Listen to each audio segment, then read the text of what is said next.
শুক্রবারের 5টা বৈশিষ্ট্য আছে। ইন্না মিন আফদালি আইয়ামিকুম ইয়াউমাল জুমআহ, নবী করিম সাল্লাল্লাহু আলাইহি ওয়াসাল্লাম বলেন তোমাদের 7 দিনের ভিতর শ্রেষ্ঠ দিন জুমার দিন। ইন্না মিন আফদালি আইয়ামিকুম, 7 দিনের ভিতর শ্রেষ্ঠ দিন হলো ইয়াউমাল জুমআহ, জুমার দিন। 7 দিনের ভিতর শ্রেষ্ঠ দিন জুমার দিন কেন হলো? ফিহি খুলিকা আদম, আল্লাহ আদমকে সৃষ্টি করেছেন, প্রাণ দিয়েছেন, জান্নাতে রেখেছেন, জান্নাত থেকে বের করেছেন। ওয়া ফিহি ইয়াউমুল কিয়ামা, কিয়ামত হবে জুমার দিনে। এই জন্য জুমার দিন আমাদের জন্য স্পেশাল আরেকটা কারণ। কেন? নবী করিম সাল্লাল্লাহু আলাইহি ওয়াসাল্লাম সহিহ বুখারীর হাদিসে বলেন আকসিরু আলাইয়া সালাতাকুম ইয়াউমাল জুমআহ, জুমার দিনে আমার উপর বেশি বেশি দুরূদ পড়বে। জুমার দিনে আমার উপর বেশি বেশি দুরূদ পড়বে, পড়েন না সাল্লাল্লাহু আলাইহি ওয়াসাল্লাম। কেন? কেন? ফাইন্না সালাতাকুম মারুদাতুন আলাইয়া, নবী করিম সাল্লাল্লাহু আলাইহি ওয়াসাল্লাম বলেন জুমার দিন যখন তোমরা দুরূদ পড়বে অনন্তপুরে, জুমার দিন তোমরা যখন দুরূদ পড়বে কুমিল্লায়, জুমার দিন যখন তোমরা দুরূদ পড়বে দেবিদ্বারে, জুমার দিন যখন তোমরা দুরূদ পড়বে সিলেটে, নবী করিম সাল্লাল্লাহু আলাইহি ওয়াসাল্লাম বলেন তোমাদের দুরূদ কুরম্বপুরে থাকবে না, অনন্তপুরে থাকবে না, কুমিল্লায় থাকবে না। ফাইন্না সালাতাকুম মারুদাতুন আলাইয়া ইন্না লিল্লাহি মালাইকাতান সাইয়াহিনা ফিল আরদি ইউবাল্লিগুনা মিন উম্মতি আসসালাম, নবী করিম সাল্লাল্লাহু আলাইহি ওয়াসাল্লাম বলেন আল্লাহ রাব্বুল আলামিনের পক্ষ থেকে দুনিয়াতে একদল ফেরেশতা নিযুক্ত আছেন, তাদের আর কোনো ডিউটি নাই, তাদের আর কোনো কাজ নাই। তুমি জুমাবারে আল্লাহর নবীর উপর দুরূদ পেশ করবা, তুমি দুরূদ পেশ করতে দেরি তোমার দুরূদ কুমিল্লায় থাকবে না, ওই ফেরেশতারা তোমার দুরূদ ও সালাম নিয়ে নবীর সোনার মদিনা রওজা আকদাসে পৌঁছে দেবে। তাহলে আল্লাহ রাব্বুল আলামিন আমাদের জন্য সম্মানিত করেছেন শুক্রবার। আল্লাহ আমাদের জন্য সম্মানিত করেছেন কি বার? দেখেন নবী করিম সাল্লাল্লাহু আলাইহি ওয়াসাল্লাম কি সুন্দর করে বলেছেন, ইন্না ফিল জুমআতি লাসাআ, আল্লাহ উম্মতে মুহাম্মাদের জন্য শুক্রবারে এমন একটা স্পেশাল সময় রেখেছেন, লা ইউআফিকুহা আবদুন মুমিনুন শাইউন ইয়াসআলুল্লাহ ইল্লা আতাহু ইয়া। আল্লাহ আমাদের জন্য শুক্রবারে এমন একটা সময় রেখেছেন, আল্লাহ আমাদের জন্য শুক্রবারে এমন একটা ওয়াক্ত রেখেছেন, এই সময় বান্দা আল্লাহর কাছে যা চাইবে আল্লাহ বান্দাকে তা দান করবেন, যা চাইবেন তা। কোন সময় এটা? ফেরেশতা সাহাবাদের ভিতর 2টা মত। একদল সাহাবা একরামের মত হলো বাইনাল খুতবাতাইন ইযা কাআদাল ইমাম। আপনাদের এলাকায় খুতবা 2টা দেয় না? কথা বলেন না। আপনাদের এলাকায় খুতবা দেয় কয়টা? এই 2 খুতবার ভিতর ইমাম সাহেব একটু বসে না? আল্লাহ নবী সাল্লাল্লাহু আলাইহি ওয়াসাল্লাম বলেন ওই 2 খুতবার ভিতর ইমাম সাহেব যে সময় অল্প সময়টা বসে, এই সময়ের কদর আল্লাহর কাছে এত বেশি, এই সময়ের মর্যাদা আল্লাহর কাছে এত বেশি, এই সময় বান্দা আল্লাহর কাছে যা চাইবে আল্লাহ তাকে তা দান করবে। এটা একদল সাহাবা ইকরামের মত। আর আম্মা জান আয়েশা রাদিয়াল্লাহু তাআলা আনহা সহ আরেকদল সাহাবা ইকরামের মত হলো বাদাল আসর ইলা গায়বুবাতিশ শামস, আসরের দিন জুমাবার আসরের পর থেকে নিয়ে সূর্য ডুবার আগ পর্যন্ত যে সময়টা রয়েছে, জুমাবার সূর্য আসরের নামাজের পর থেকে নিয়ে সূর্য ডুবার পর্যন্ত যে সময়টা রয়েছে, এই সময়ের আল্লাহর কাছে এত দাম, এই সময় আল্লাহর কাছে এত গুরুত্ব, ওই সময় বান্দা আল্লাহর কাছে যা চাইবে আল্লাহ তার কাছে তাকে তা দান করবে। সুতরাং পুরা জুমাবারটাই আমাদের জন্য স্পেশাল। দেখেন নবী করিম সাল্লাল্লাহু আলাইহি ওয়াসাল্লাম বলেন, শুনেন, পৃথিবীর ইতিহাসের সবচেয়ে ভয়ঙ্কর ফিতনার নাম দাজ্জালি ফিতনা। পৃথিবীর ইতিহাসের সবচেয়ে ভয়ঙ্কর ফিতনার নাম, কথা বলেন না একটু, কি ফিতনা? নবী করিম সাল্লাল্লাহু আলাইহি ওয়াসাল্লাম সহিহ বুখারীর হাদিসে বলেন, মা মিন নাবিয়্যিন ইল্লা ওয়াকাদ আনযারা কওমাহুল আ'ওয়ার আদ-দাজ্জাল। মা মিন নাবিয়্যিন, এমন কোন নবী নাই, এমন কোন রাসূল নাই, ইল্লা ওয়াকাদ আনযারা কওমাহুল আ'ওয়ার আদ-দাজ্জাল। সব নবী, সব রাসূল, ইল্লা ওয়াকাদ আনযারা কওমাহুল আ'ওয়ার আদ-দাজ্জাল, সব নবী তার উম্মতকে কানা দাজ্জালের ফিতনা সম্পর্কে সতর্ক করেছেন। নবী করিম সাল্লাল্লাহু আলাইহি ওয়াসাল্লাম বলেন, ইয়াখরুজ ওয়া আনা ফীকুম ফাআনা হাজিজুন, যদি আমি থাকা অবস্থায় দাজ্জাল চলে আসে, আমি তোমাদের পক্ষ হয়ে দাজ্জালের মোকাবেলা করব। ওয়া ইল্লা ফাকুল্লু ইমরিইন মুসলিমিন হাজিজুন লিআনফুসিকুম, আর যদি আমি দুনিয়া থেকে চলে যাই, আমি দুনিয়া থেকে চলে যাওয়ার পর যদি দাজ্জাল আসে, তোমরা প্রত্যেকেই দাজ্জালের মোকাবেলা করে তোমাদের ঈমানের হেফাজত করবে। নবী করিম সাল্লাল্লাহু আলাইহি ওয়াসাল্লাম দাজ্জালের ফিতনা থেকে আমরা বাঁচবো কেমনে, দাজ্জালের ফিতনা থেকে ঈমানকে হেফাজত করব কেমনে, দাজ্জালের ফিতনা থেকে ঈমানকে রক্ষা করব কেমনে। নবী করিম সাল্লাল্লাহু আলাইহি ওয়াসাল্লাম আমাদেরকে আমল শিখিয়ে দিয়েছেন। নবী করিম সাল্লাল্লাহু আলাইহি ওয়াসাল্লাম আমাদেরকে শিখিয়ে গিয়েছেন। কি শিখিয়ে গিয়েছেন? বলেছেন আমি তোমাদেরকে একটা স্পেশাল আমল দিচ্ছি, শুনো। মান ক্বারা সূরাতুল কাহফ ইয়াউমাল জুমআ, আমার কোন উম্মত যদি শুক্রবার কুরআনুল কারীমের 15 নম্বর পারায় একটা সূরা রয়েছে সূরাতুল কাহফ, সরওয়ারে কায়নাত আলাইহিস সালাম বলেন আমার কোন উম্মত যদি শুক্রবারে সূরাতুল কাহফ তিলাওয়াত করে উসিমা মিনাল ফিতনা ওয়া ইন খারাজাদ দাজ্জাল। শুনো, এই সপ্তাহে যত ফিতনা হবে, পুরো সপ্তাহে যত ফিতনা হবে, আল্লাহ রাব্বুল আলামিন তাকে সব ফিতনা থেকে বাঁচিয়ে রাখবেন। ওয়া ইন খারাজাদ দাজ্জাল, যদি ওই সপ্তাহে দাজ্জাল বের হয় আল্লাহ রাব্বুল আলামিন তাকে দাজ্জালের ফিতনা থেকে হেফাজত করবেন। তাহলে শুক্রবারের 1 নম্বর আমল বেশি বেশি দুরূদ পড়া। বলেন 1 নম্বর আমল বেশি বেশি, কথা বলেন না কেন? 1 নম্বর আমল বেশি বেশি। 2 নম্বর স্পেশাল আমল যেটা 2 খুতবার ভিতর এবং আসরের পর এই সময়টাকে নষ্ট না করে ইবাদত মশগুল দুআতে ব্যয় করা। 3 নম্বর আমল শুক্রবারে সূরাতুল কাহফ তিলাওয়াত করা। আরেকটা আমলের কথা বলে সামনে আগাই।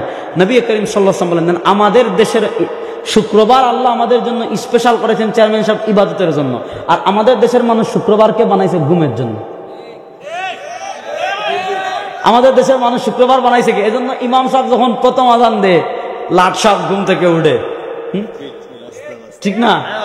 লাট সাহেব ঘুম থেকে উঠে হয় মিসওয়াক একটা নিয়ে, না ব্রাশ একটা নিয়ে, হয় পুকুরে যাচ্ছেন, কি আরামসে মনে হচ্ছে আজকে তিনি খালি ইমাম সাহেব খুতবা দেওয়া শুরু করেন। মোটামুটি এই যে সপ্তাহে একদিনের মুসল্লি তো যায় নামাজ একটা বাদ ফায়জামা পইরা দৌড় দিতে দিতে দিতে দেখি ইমাম সাহেবের 1 রাকাত শেষ। আছে না নাই?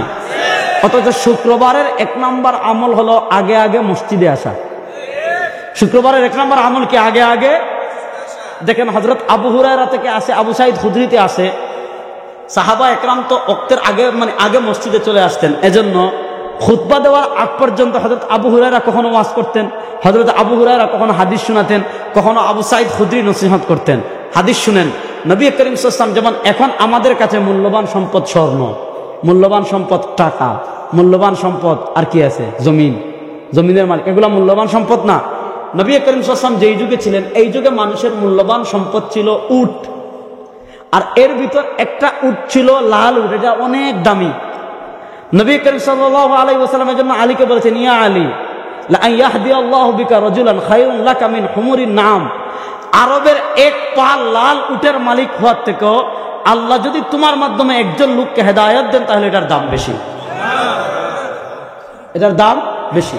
শুনেন, নবী করিম সাল্লাল্লাহু আলাইহি ওয়াসাল্লাম বলেন আমার যে উম্মত জুমার দিন জুমার নামাজ আদায় করার জন্য সবার আগে মসজিদে আসবে, এখন কেউ আসে নাই, সবার আগে চলে আসছে। ফাকান্নামা কাররামা বুদনা। নবী করিম সাল্লাল্লাহু আলাইহি ওয়াসাল্লাম বলেন যে আমার যে ব্যক্তি, আমার যে উম্মত জুমার দিন সবার আগে জুমার নামাজ আদায় করার জন্য মসজিদে আসবে, আল্লাহ তার আমলনামায় ওই যুগের সবচেয়ে দামি যে সম্পদ উট, একটা উট আল্লাহর রাস্তায় দান করলে যেই সওয়াব, আল্লাহ রাব্বুল আলামিন তার আমলনামায় একটা উট কুরবানি করার সওয়াব দিয়ে দিবেন। আমি আমার আব্বাকে দেখছি সবার আগে যাইতেন মসজিদে সব সময়, জুমার নামাজ পড়ে এসে আমাদেরকে বলতেন আজকে একটা উট কুরবানি করে আসছি। এটা বলতেন আমাদের, জুমার নামাজ পড়ে কি করে আসছে? একটা উট কুরবানি করে। মানে উট কুরবানি করছেন, মানে উট তো আর বাংলাদেশে নাই, আর উটের যে দাম। আমাদের দেশের এক পীর ছিল কাফের মুশরিক দেওয়ানবাগী, আছে না? এটা পৃথিবীর নিকৃষ্ট কাফের, বল এটা পৃথিবীর নিকৃষ্ট। তার এক বই আছে আমার কাছে, আল্লাহ কোন পথে। মানে এখানে ইসলাম বিরোধী একটা না 7-8টা ইসলামের অকাট্য বিধান অস্বীকার করে দেওয়ানবাগী দুনিয়ার নিকৃষ্ট কাফের। বলেন আপনারা ঠিক বললেও ঠিক, না বললেও ঠিক। দেওয়ানবাগী দুনিয়ার নিকৃষ্ট, যারা বলেন দেওয়ানবাগী দুনিয়ার নিকৃষ্ট। হ্যাঁ, কোন সন্দেহ, নিকৃষ্ট মানে কি? কোনো সন্দেহ তো নাই। সন্দেহ করলে আপনার ইমান সন্দেহ লাগে। এই আমাদের দেশে তো উট পাওয়া যায় না। দেওয়ানবাগী মতিঝিলে তার উটের খামার আছে, সে উটের দুধ বিক্রি করে, উট বিক্রি করে, মরুভূমি বানাই রাখছে ছোট করে।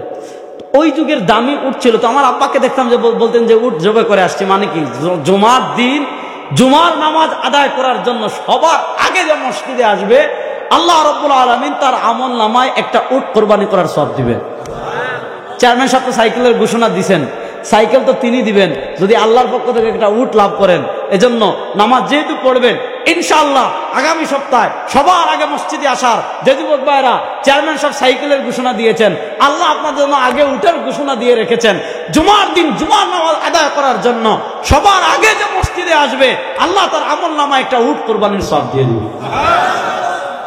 তাহলে খালি চেয়ারম্যান সাহেবের সাইকেল কামাইবেন না উট কামানোর দরকার আছে? উটের সব কামাতে আমরা কারা কারা চাই? নারায়ে তাকবীর। উটের সব কামানোর নিয়ত আছে তো ইনশাআল্লাহ? আগে ভাগে মসজিদে আসবো তো ইনশাআল্লাহ?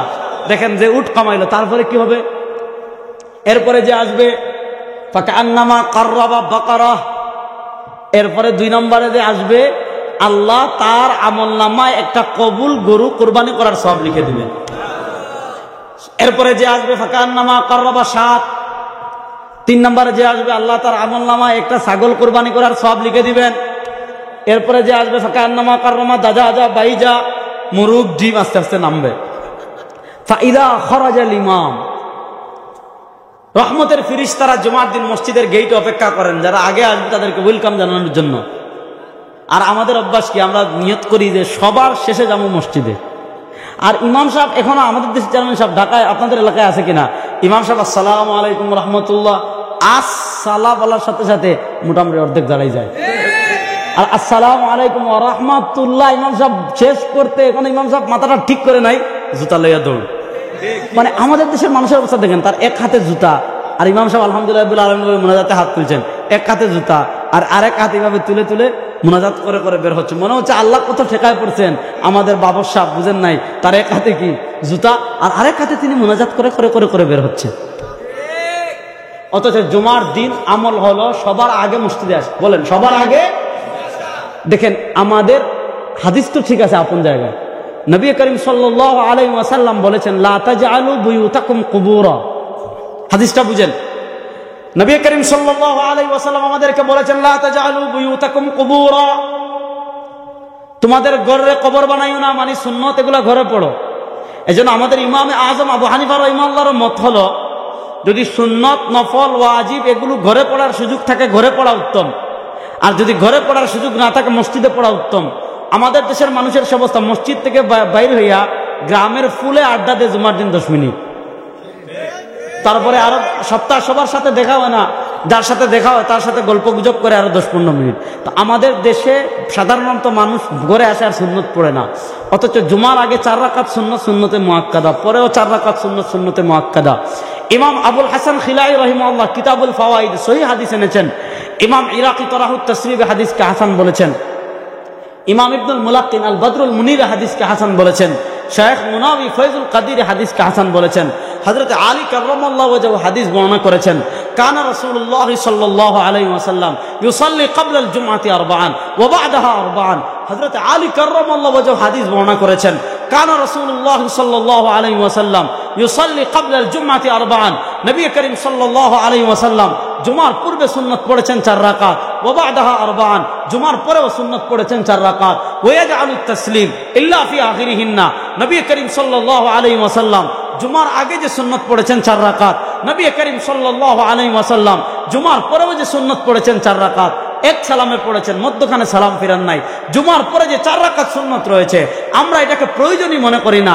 দেখা যায় ইমাম সাহেব আসসালামু আলাইকুম ওয়া রাহমাতুল্লাহ বলে সালাম ফিরাইতে দেরি, পিছনের কাতারে মুসল্লি মাসবুক রয়েছে, কোন মতে ডিঙ্গি আমরা মসজিদ থেকে বের হয়ে চলে যাই, মনে হচ্ছে মসজিদে কেউ আগুন লাগাইছে, সর্দার সাহেব দ্রুত বের হতে চাচ্ছে। অথচ মসজিদে কেউ যদি নফল ইতিকাফের নিয়ত করে থাকে প্রতি মুহূর্তে আমলনামায় সওয়াব। তাহলে আল্লাহ মূল কথায় আসেন, আল্লাহ আমাদের জন্য সম্মানিত করেছেন কাকে?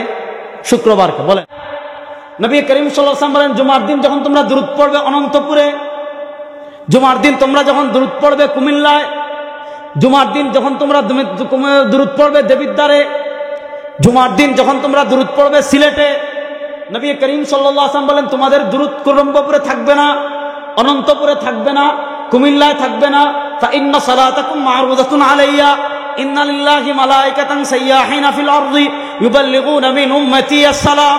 নবী করিম সাল্লাল্লাহু আলাইহি ওয়াসাল্লাম বলেন আল্লাহ রাব্বুল আলামিনের পক্ষ থেকে দুনিয়াতে একদল ফেরেশতা নিযুক্ত আছেন, তাদের আর কোনো ডিউটি নাই, তাদের আর কোনো কাজ নাই। তুমি জুমাবারে আল্লাহর নবীর উপর দুরূদ পেশ করবা। তুমি দুরূদ পেশ করতে দেরি, তোমার দুরূদ কুমিল্লায় থাকবে না, ওই ফেরেশতারা তোমার দুরূদ ও সালাম নিয়ে নবীর সোনার মদিনা রওজা আকদাসে পৌঁছে দেবে। তাহলে আল্লাহ রাব্বুল আলামিন আমাদের জন্য সম্মানিত করেছেন শুক্রবার। আল্লাহ আমাদের জন্য সম্মানিত করেছেন কি বার? দেখেন নবী করিম সাল্লাল্লাহু আলাইহি ওয়াসাল্লাম কি সুন্দর করে বলেছেন, ইন্না ফিল জুমআতি লাসাআ। আল্লাহ উম্মত মুহাম্মাদের জন্য শুক্রবারে এমন একটা স্পেশাল সময় রেখেছেন, লা ইউআফিকুহা আবদুন মুমিনুন শাইউন ইয়াসআলুল্লাহ ইল্লা আতাহু ইয়া। আল্লাহ আমাদের জন্য শুক্রবারে এমন একটা সময় রেখেছেন, আল্লাহ আমাদের জন্য শুক্রবারে এমন একটা ওয়াক্ত রেখেছেন, এই সময় বান্দা আল্লাহর কাছে যা চাইবে আল্লাহ বান্দাকে তা দান করবেন। যা চাইবেন তা। কোন সময় এটা? ফেরেশতা সাহাবাদের ভিতর দুইটা মত। একদল সাহাবা একরামের মত হলো বাইনাল খুতবাতাইন ইযা কাআদাল ইমাম। আপনাদের এলাকায় খুতবা দুইটা দেয় না? কথা বলেন না। আপনাদের এলাকায় খুতবা দেয় কয়টা? এই দুই খুতবার ভিতর ইমাম সাহেব একটু বসে না? আল্লাহ নবী সাল্লাল্লাহু আলাইহি ওয়াসাল্লাম বলেন, ওই দুই খুতবার ভিতর ইমাম সাহেব যে সময় অল্প সময়টা বসে, এই সময়ের কদর আল্লাহর কাছে এত বেশি, এই সময়ের মর্যাদা আল্লাহর কাছে এত বেশি, এই সময় বান্দা আল্লাহর কাছে যা চাইবে আল্লাহ তাকে তা দান করবে। এটা একদল সাহাবা একরামের মত। আর আম্মা জান আয়েশা রাদিয়াল্লাহু তাআলা আনহা সহ আরেকদল সাহাবা একরামের মত হলো বাদাল আসর ইলা গায়বুবাতিশ শামস। আসরের দিন জুমাবার আসরের পর থেকে নিয়ে সূর্য ডুবার আগ পর্যন্ত যে সময়টা রয়েছে, জুমাবার সূর্য আসরের নামাজের পর থেকে নিয়ে সূর্য ডুবার পর্যন্ত যে সময়টা রয়েছে, এই সময়ের আল্লাহর কাছে এত দাম, এই সময় আল্লাহর কাছে এত গুরুত্ব, ওই সময় বান্দা আল্লাহর কাছে যা চাইবে আল্লাহ তার কাছে তাকে তা দান করবে।